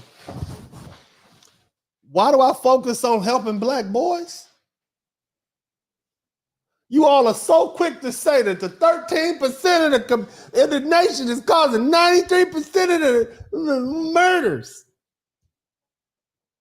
But then when you got a black man who's reaching out to black boys to keep them doing something positive, instead of hitting you upside your head and taking your car keys, you got the nerve to ask me why I'm not focusing on black boys. Let's try this. Let's slow down. Look, they basically said that there's a lot of boys out there, fatherless boys who needs help, right? There's this one fella, he says he helps train young men as fighters, and he doesn't discriminate who gets trained via race, right? That's what he said. He wants to teach them how to take care of their mothers, right? And he basically is chastising me, telling me I need to remove my black binders. Somebody type black binders. I need to remove my black binders and demands that I give the fatherly treatment for all boys, all of them. And I should train them and give my money based on their attitude. That's what I should do. Let me explain to you folks something. Look, I know I'm light-skinned, but I'm black. And I understand firsthand the unique struggles that black boys face. And that's why I focus on uplifting black boys and black men, because there's a lot of brothers on here that appreciate the words that I say in my day in and day out, the example I set. Just shout out to all the brothers. But you got to understand, my experience allows me to see how societal systems often work against young black men from being disproportionately disciplined in schools to facing biases in the workplace. So focusing on black boys isn't about excluding anyone else. It's about addressing the specific and often harsher barriers that black boys face. On top of that, I'm black. See? And I understand that these young men, these ones you see as they grow up, they're going to be seen as threats. They're going to be seen as not deserving of the same opportunities and support as their peers from those other racial groups. And so by me working to uplift them, I'm contributing to correcting long-standing imbalances and inequalities that have been held or faced by black boys going generations back. And on top of that, because I'm black, that's why I'm helping little black boys. That's why I'm giving money to young black college students, HBCU students. That's why. Now, that said, I need 5 more super chats. I need 5 more super chats, and that'd be great. Now, I want to give a shout out to everybody who contributed to the super chat, the Cash App, and the PayPal. Let's go ahead and take our time. Shout out to L. Vincent for the super sticker. $5 on it. Shout out to you. Thank you so much. Big shout out to Golden Gate. He says, thanks for your community service. Let's encourage these young warriors to pursue their multi-billion-dollar intellectual property portfolios. And I told these little brothers that out there. I said, look, man, some of you all are going to play high school football. Some of you going to play college football. But all of y'all could be successful. That's what I told these little brothers right here. All these little black boys, all these little black boys right there, I told them that. And I said, I want y'all to remember that the man came to your football practice and gave y'all a nice check. Somebody type cut the check in the chat room. Y'all remember that. That's what I told them. They don't necessarily have to be football players, but they could be great husbands, great leaders, great engineers, great doctors, great lawyers, whatever profession they choose, great members of the community. You understand? That's what I told them. And that's what I think every black man, that's what you should be inspired. Not everybody's going to play football. It's a small percentage that will, but if they do, kudos to them. So shout out to Golden Gate. Yeah. Let's see who Pan-Africanism strikes back. I challenge you to a jiu-jitsu match. Okay. I practice every day. You're welcome to come on down and we can get a jiu-jitsu match. I don't see why that's a big deal. I do about 20, maybe 30 different sessions a week. So Pan-Africanism strikes back. I don't know why particularly you want to challenge me, but you're welcome to come on down. Hit me up on the internet. Email address, spurlingdennis@gmail.com. But thank you so much for your $2 super chat. Big shout out to Mark, the freelancer, gifted one. Dennis Spurling podcast membership. Big shout out to you, fam. Thank you so much, Mark. Pilot Jace, thank you so much. Thank you for the $4.99 super chat. And also big thanks to the guy in the black suit. Thank you so much. $10. Wannabe Mystic, as a black man who supports Passport Bros, this is also the dichotomy of such movement. It breeds rugged individualism, which is a downfall to our race as a whole. It's about self and not the collective. Keep spreading the truth. See, the thing is, brother, the Passport Bros, you're going to understand something. I'm one of the OG Passport Bros, the new wave Passport Bros, the ones that start going to the DR and Colombia and hanging out over there and moving over there since like 2010. I'm the new age, OG. You see what I mean? You've been had Passport Bros, brothers traveling overseas for decades, centuries even. Okay? But what you're going to quickly realize is it's very expensive. And the truth is there's a reason why a lot of people are moving from these other countries and they want to come to the United States.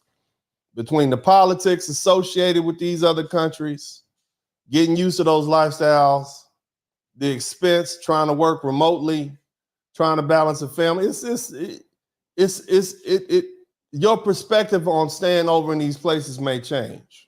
And at the end of the day, unless you actually becoming a citizen of that United States, of that country that you have left, you left the United States for, you're going to be a second or third class citizen. You may not ever be able to own anything. You can't vote.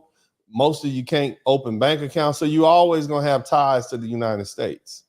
And eventually what happens when you get older, you like, man, I'm ready to go back home. Let me get me one of these ladies and go back home. So at some point, brother, shout out to the passport bros. At some point, brother, these passport bros are going to come home. Somebody type, come on home in the chat room.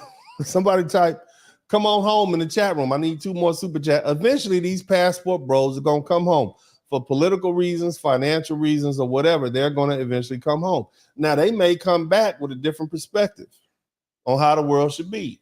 And that's going to cause for the culture to change, at least amongst black men. Now, more likely than not, like my family, I got black kids.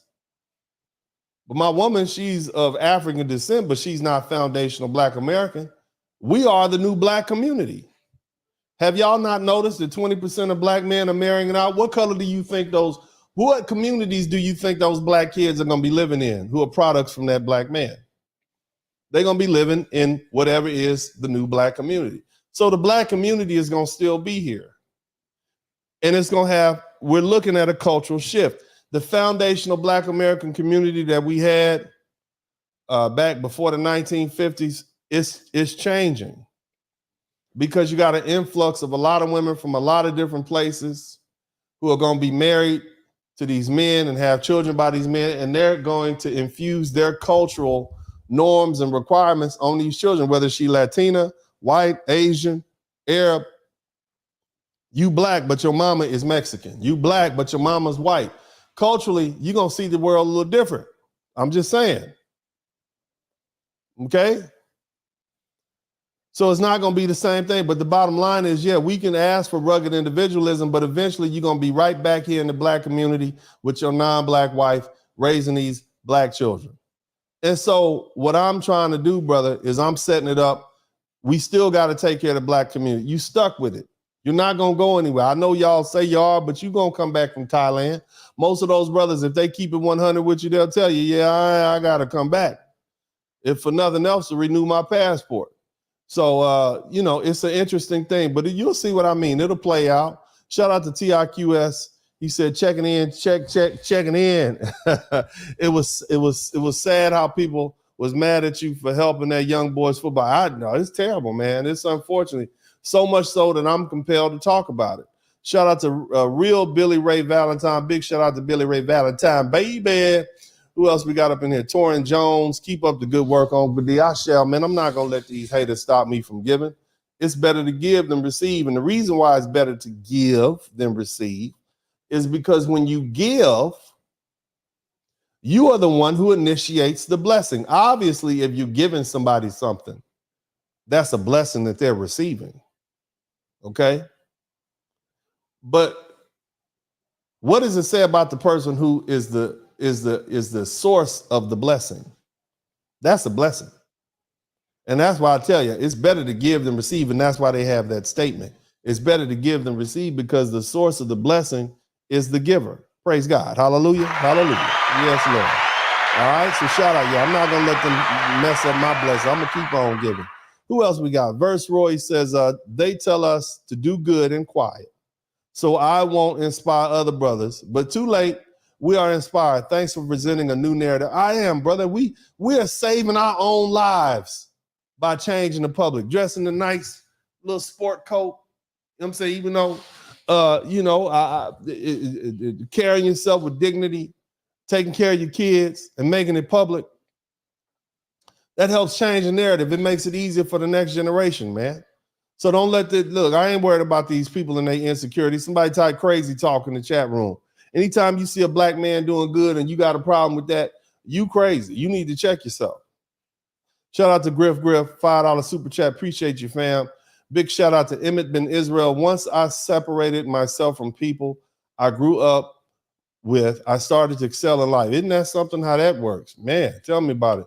Shout out to Glow Hardy, Viceroy. They tell us to do good and quiet so it won't inspire other brothers.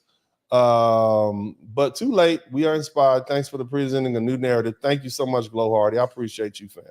Who else we got up in here? We got Miss Nice shut production. Black men egos are confirmed between frustrations and identity. Look, man, you brothers need to understand something. I know you like complaining about the lovely ladies. I go right there with you. I'll complain. I'll go on and on and on with you. But at the end of the day, it's not about them. It's about us. We could change the behavior of black women overnight if you began to change your behavior and start acting differently as men. They would have nothing left to do but conform. But as long as you continue to allow it, as long as you allow your ego and your frustrations and your inadequacies to get in the way of you being the man that you're supposed to be, they have no incentive to change. I'll just leave it at that. I know y'all know I love y'all. I'm not going to go there on you, but I'm just saying, if I ever got a chance to talk to a group of black men behind closed doors and really just read them the riot act, y'all would hate me. I'm an advocate for black men, but if I became an advocate for black women and black children, I would be the most hated man on the internet. You brothers would be calling me you couldn't even call me a simp. You'd be like, he's just evil. I would be straight up the most evil man on the internet. Y'all would hate me. You would hate me to the core of who I am, and I would not care. And at the end of the day, you would know everything I'm telling you is true, because I would cut straight to your inadequacies. And I will strip away all your excuses, but I don't, because you don't need that. You got enough people telling you negative things about black men, and that's why I don't do that. But at the end of the day, brothers, if you find, if we just want to touch the tip of the iceberg, if you find yourself feeling we'll say a certain kind of way about a black man publicly doing something positive, whether it's him exercising, spending time with his children, giving money away, looking good, feeling good. If you find yourself having a problem with that, then you got some issues. You're a part of the problem. You're the reason why we as a people have not been able to succeed. You are a hater, not a congratulator. I want you to think about that. Roll that up, smoke it, and think about it. Shout out to my man, Simple Shit TV. Support black male media. I appreciate you guys. Thank you so much, fam. Always good to have you up in here, brother.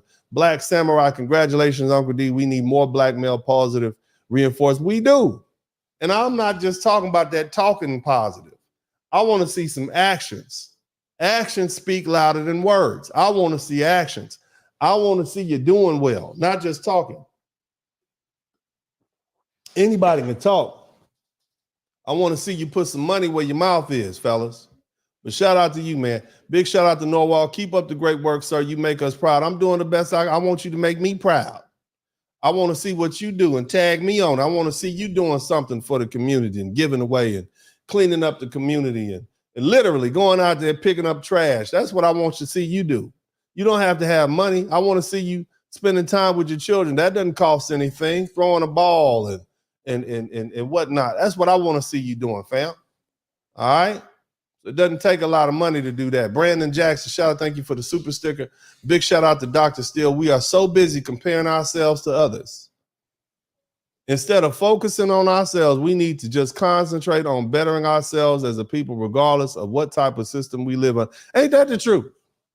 You think it's going to be any different when these Latinos come over here and take over? Hell no.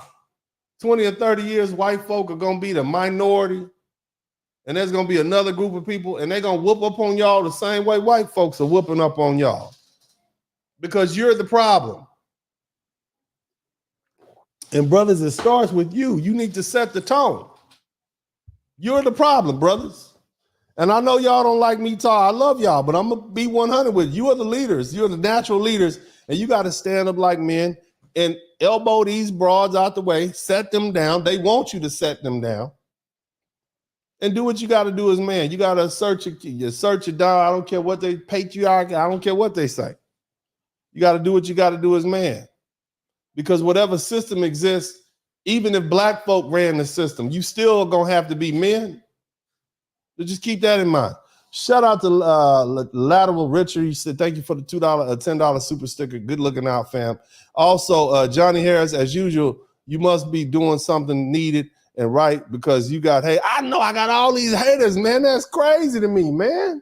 Crazy to me. But anyway, look, folks.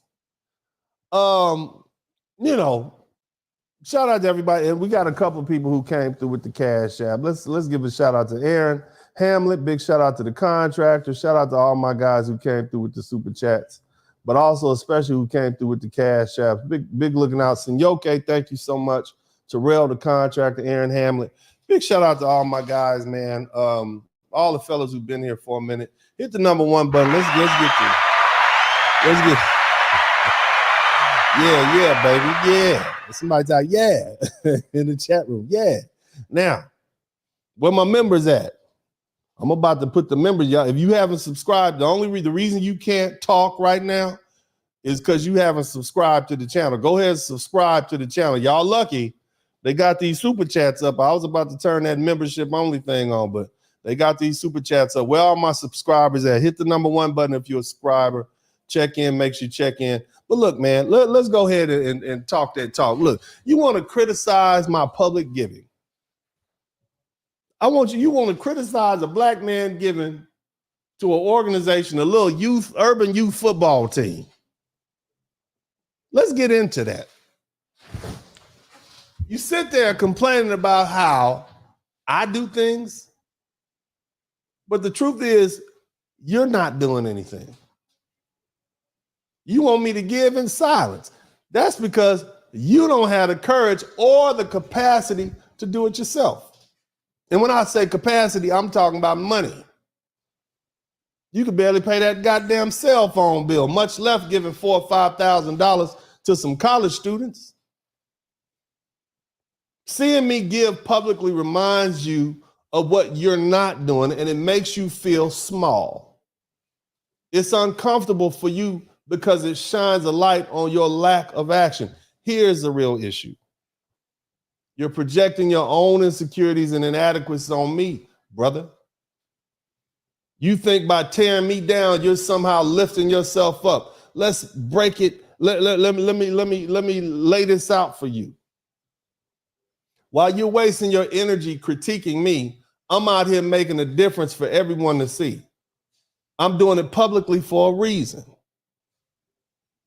My good friend and I, Kevin Samuels, often said that we have to change the reputation of black men based on optics and emotions.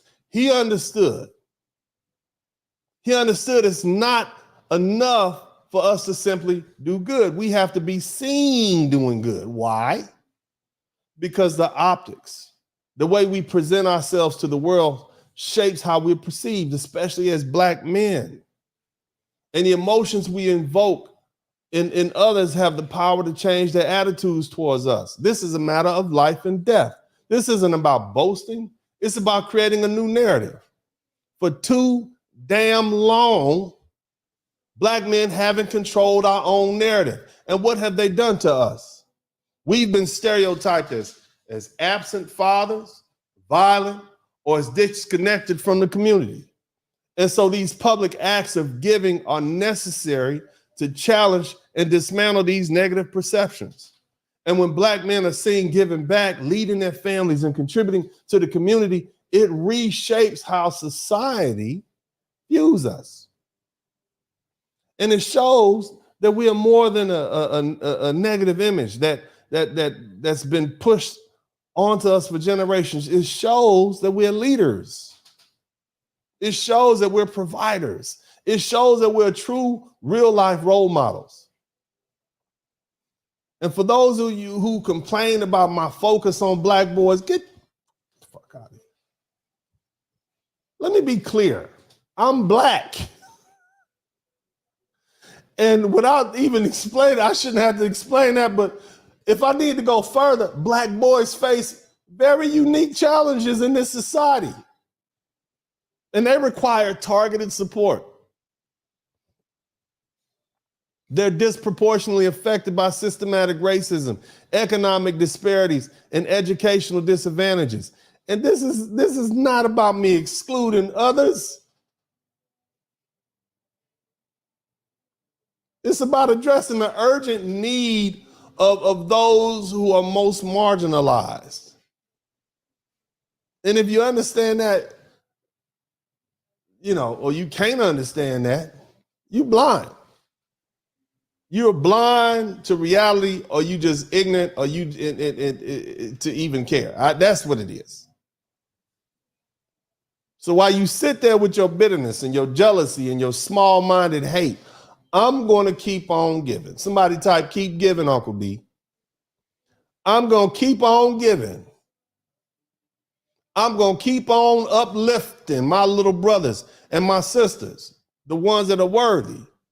And I'm going to keep showing the world what black men can truly be. And if my if my public giving bothers you, motherfuck cake, mother fudge cake, maybe it's because deep down, you know you should be doing the same damn thing I'm doing. So stay mad. Matter of fact, put a cape on and be super mad, because none of your negativity will stop me from pushing forward. I'm here to change the narrative. And if you're stuck in your own failures, if you're too damn stuck in your own failures to see it, that's your problem, not mine. This is Uncle D, and as I always said this time, I'm out.